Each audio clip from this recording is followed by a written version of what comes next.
आज दुनिया भर में अमेरिकी कंपनियों का राज है।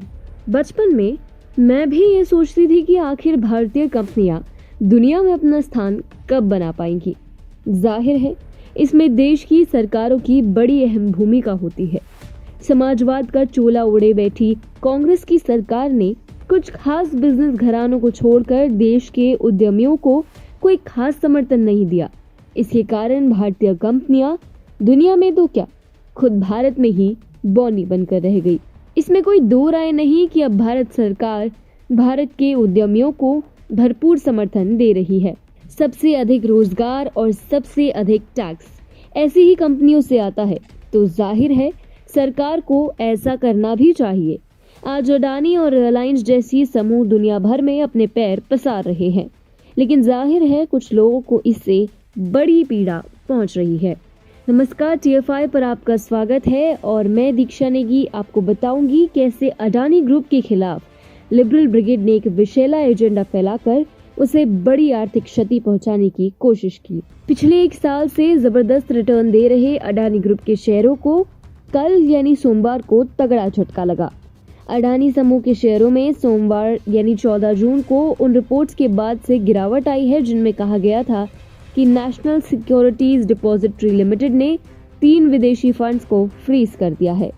इन तीनों के पास अडानी समूह की कंपनियों में बड़ी हिस्सेदारी है। यही कारण था कि जैसे ये खबर सामने आई उसके तुरंत बाद भारतीय अरबपति गौतम अडानी द्वारा नियंत्रित कंपनियों के शेयरों में $6 बिलियन से अधिक की गिरावट आई। हालांकि कहानी सिर्फ यहीं खत्म नहीं होती। अब अडानी समूह का कहना है कि जानबूझकर इन्वेस्टिंग कम्युनिटी को गुमराह करने के लिए मीडिया ने गलत रिपोर्टिंग की।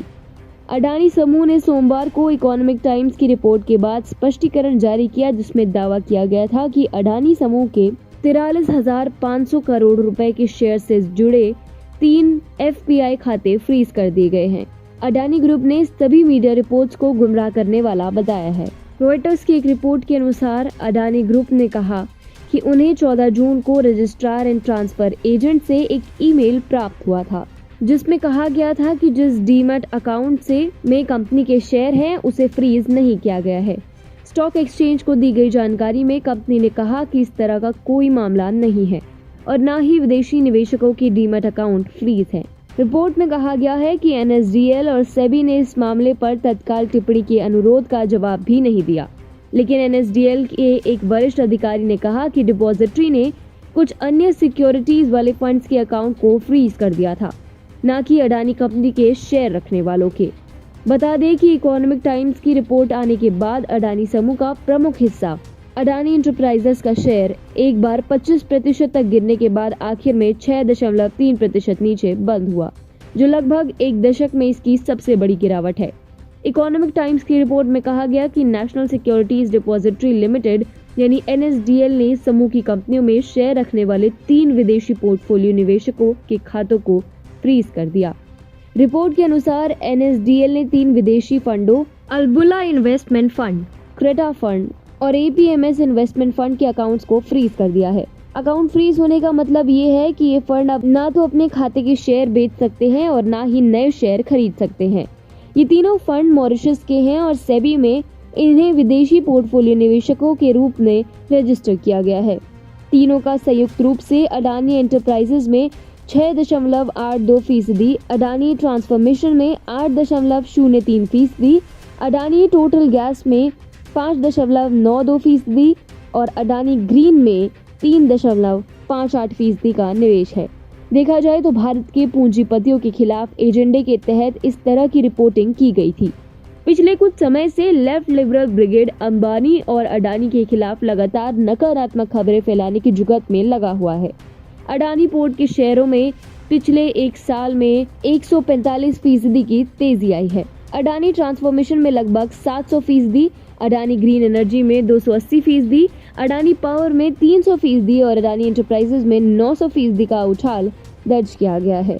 पिछले महीने अडानी ग्रुप का कुल मार्केट कैप 9.5 लाख करोड़ रुपए था, जिसकी बदौलत ग्रुप के चेयरमैन गौतम अडानी एशिया के दूसरे सबसे बड़े रईस बन गए थे। यही नहीं, वे लगातार CCP समर्थित चीनी पूंजीपतियों के लिए मुश्किल खड़ी कर रहे हैं। गौतम अडानी चीनी पूंजीपतियों को पीछे धकेलकर दूसरे सबसे अमीर एशियाई बने थे ऐसा लगता है कि चीनी एजेंटों ने उनके खिलाफ एक अभियान शुरू किया है ताकि निवेशक पीछे हट जाए और उन्हें अधिक से अधिक नुकसान हो। दिलचस्प बात यह भी है कि अडानी ग्रुप कोलंबो पोर्ट के वेस्ट कंटेनर टर्मिनल प्रोजेक्ट में पार्टनर है। इससे श्रीलंका के समुद्री क्षेत्र में चीन का प्रभाव कम होगा।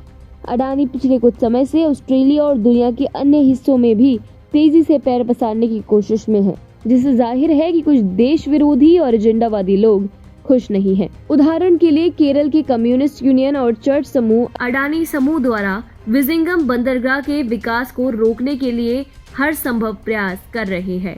इस बंदरगाह के शुरू हो जाने से ट्रांसशिपमेंट्स के लिए कोलंबो बंदरगाह पर भारत की निर्भरता कम हो जाएगी।